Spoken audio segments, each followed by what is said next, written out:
So we're out here clearing this row of trees off. It's an old fence row, it's just overgrown, wasn't maintained. But this here is black cherry. Looks like we got a good trunk there that's pretty usable, actually wide right there. So from that cut up, probably some good timber in that. But as you can see, we got quite a hole dug here to get it out. We also got this massive pile of stones that's stacked up above us. So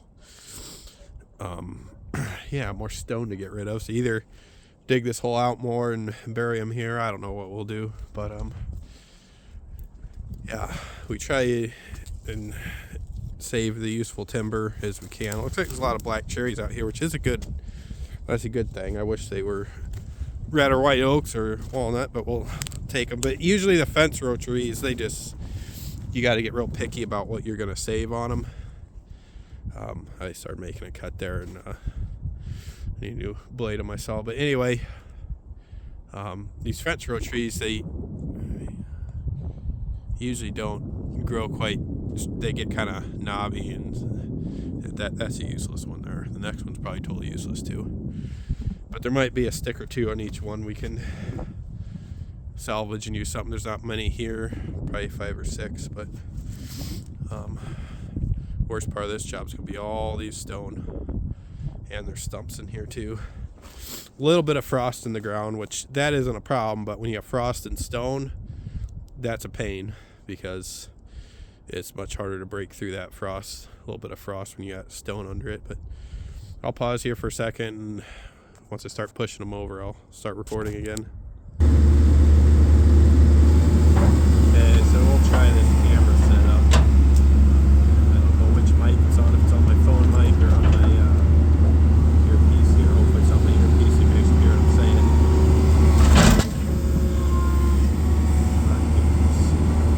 Such a pain, these stones.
Being a good operator there. Phone slate on that setup. Yeah, as you can see, there's a lot back in here, all them stones.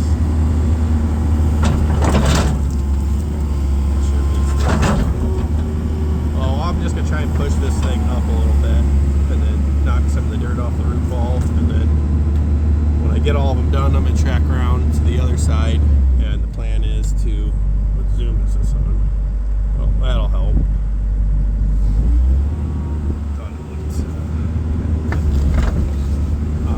Plan is to track around to the other side and pull everything through. Burn all the top on the other side.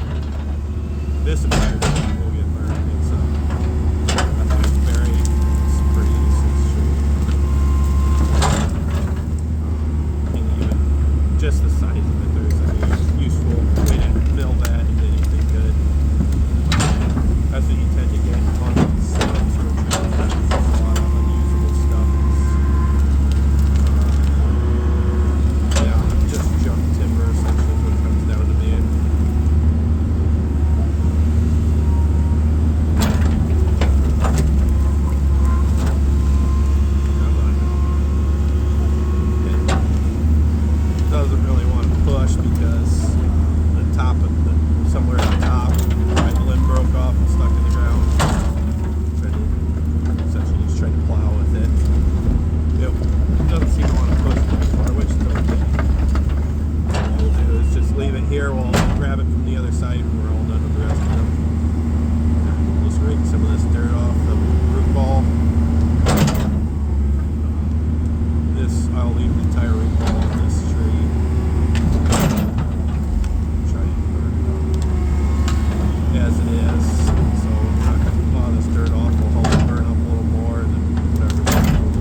careful if you're looking at the tops of those. You got to really watch where you approach the tree from, because you do not want to be over something that's jutting out like the one we just did over here, this big cherry. See how that's got that? It's got a monster branch right there. You do not want to be around that thing.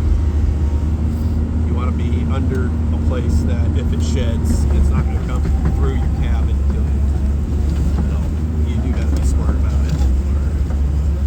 The closest thing I can get to being smart about stuff. This one's going to be a trick because it just looks like you really don't got a great place to approach it. So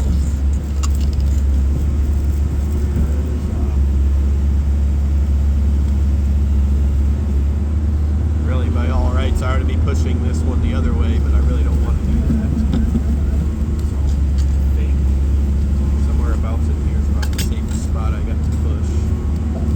So we'll see what we got.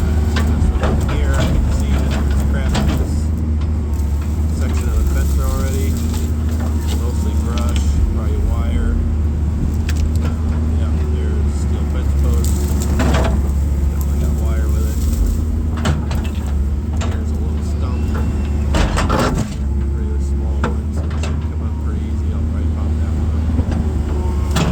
Here.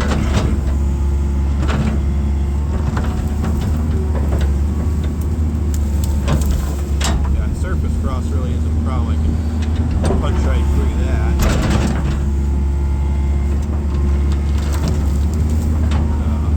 Main hold up, or the main issue that we're having those other ones that we're doing is all those stones that were there is they'll freeze into that cross line, and then when you go to move it, as opposed to putting all your pressure, all the PSI just being right where the teeth are, that stone spreading all your pressure out over such a big area of the cross line, you just cannot accomplish it. Really what it comes down to me.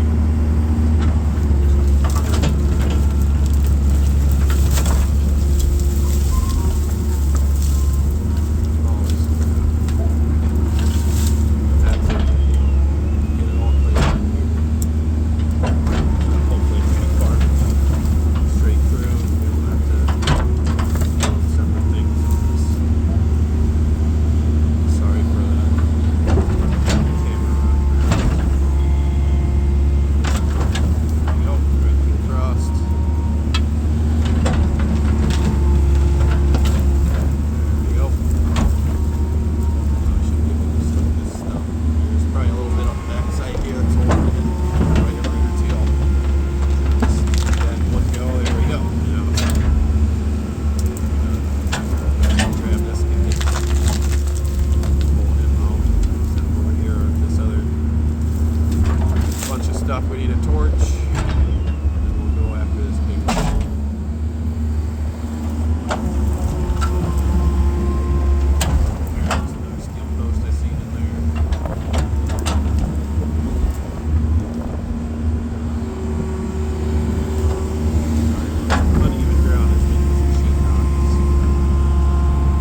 saw cut them all because we thought it was safer, and it may be at times, but if you approach the tree right this way, it's easier to get the stump out when they're all connected. You just pop your stump out, you have to dig less.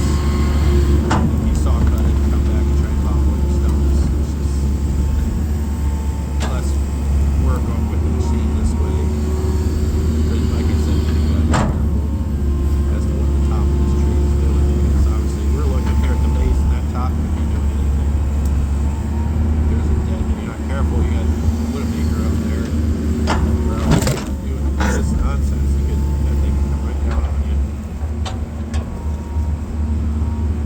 So make sure you're on the side of a tree that's healthy. You're pushing it the right way, given the wind. Pushing it the right way, given the way the tree is naturally balanced. It's not shouldn't do anything too stupid.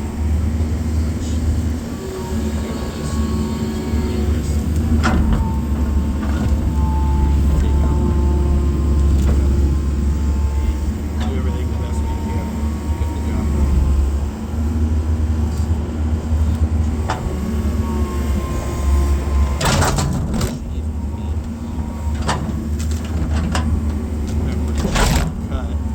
I'm getting real close like that. Well, I'm not really trying to cut roots at that point. I'm trying to pull as much of the dirt off that root ball as I can, because that is acting as a counterweight.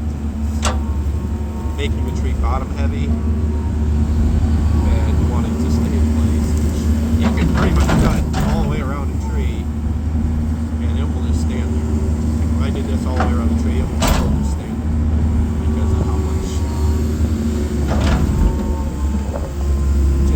it's just that's what it wants to do naturally. It's going to want to stand there. It's just not going to fall over unless it's super unbalanced. So we'll push on this guy a little bit and see how much it may not want to go just yet. The head's going to go. You can see that root ball even pretty good. Push it right over. For some reason, just hit something there and stopped on it.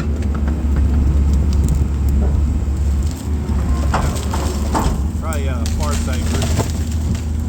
There we go. Track backwards a little bit. Chip the stuff off the bottom. Now, when you do this, sometimes you'll want to stand the tree back up. Which you think, no way, that's way too much over there. But I'll pull on it once we're video and show you. Like, if I hook up here, I got good root mass and I pull good and hard, it'll stand that tree right back up.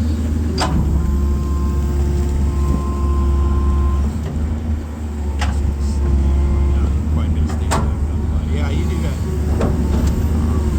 I've seen it happens. You got to be aware that all what you're doing, even when it's on the ground, it's all still risky. Even when it falls, if there's a dead limb, shoot limbs, man, there's a lot of stuff you can do on it.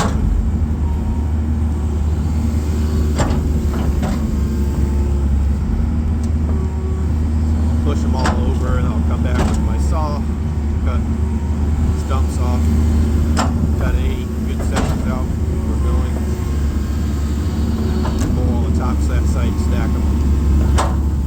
Anything that's dead like that, just far side of my bucket right there, big pile of stuff that we fire going, burn up as much as we can, the tops and stumps. Area up, and then get rid of the rocks we got out here too.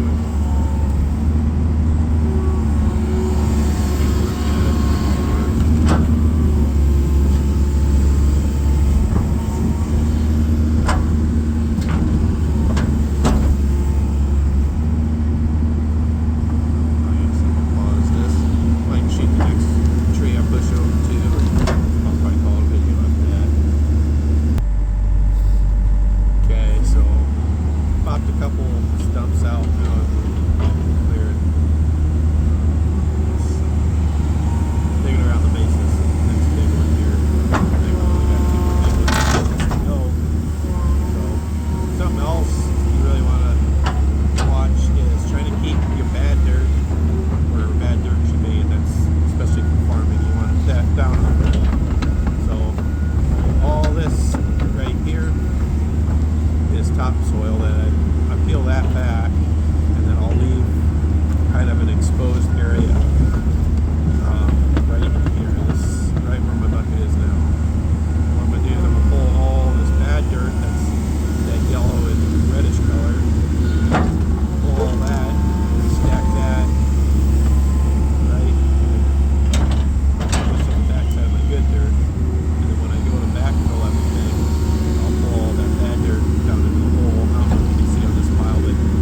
now everything in here is red. Stuff on the outside is dark. Admittedly, this is not great soil. Very little topsoil in this. So we don't really have that much good dirt to work with in the first place. This is kind of, that bucket's kind of darker stuff in it. So we'll pull it up top.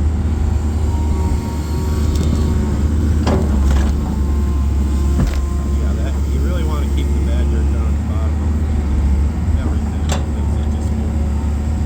The goal is to farm through this area. And if you have all that bad dirt, you just won't be able to grow. Now, you're kind of wondering why do this and take out good trees or whatever. Well, first of all, they're not really good trees. They're really scraggly. They shed a lot, fall in the field. Again, nothing around the fence row grows well. So it's all ground that you own and pay for. Here.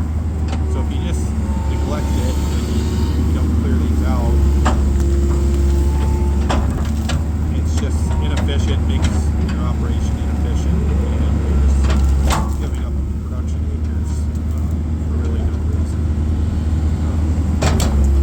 The other thing is, a lot of these fence rows exist because, like, this has fence post and wire, and back in the day they probably pastured cattle out here, 80 years ago. And that's how a lot of farmers did stuff. But that's just not the way this ground is used anymore. So it's just really counterproductive to what farmers are trying to do with a lot of ground, is to have these fields that were essentially set up to accommodate equipment that was much smaller and much different than what we use today. This stuff just it doesn't make sense anymore.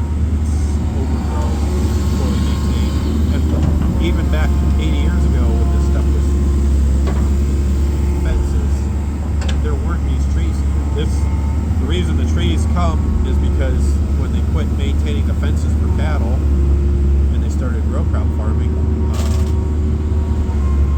but there's no need to maintain that fence anymore. So when it starts getting trees growing up in it, it just kind of accumulates over the years, and then you have this big problem where you have your property lines that are blurred and you're inefficient in your farming practices because something shouldn't exist and it does. Traders comes down to take this one over. That's not quite going perfectly the way I wanted it to, but when they're going, you just gotta let grab onto that thing.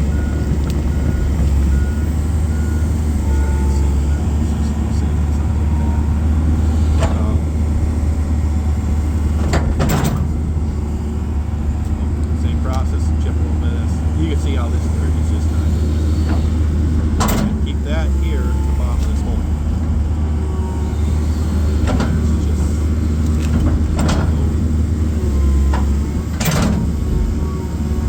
kind of sandy. Honestly, not play here. Surprised how dry it is. Just cross the water pipe and keep going through it.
can't really guarantee it, but I bet you anything this fence has grown through this tree.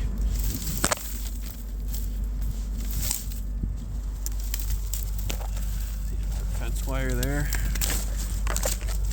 And I don't know where it goes, but oh yeah, right there. That's wire. It grows right through that tree. Yeah, I'll probably just wrap this up and say this is a video for now, but that's how much we've cleared. Again, probably hard to tell. Probably halfway on this. Well, halfway from pushing what's standing over. Obviously, backfilling all this stuff and getting all the rest of the stumps and wire out. We still got to do all that, so it'll be a process.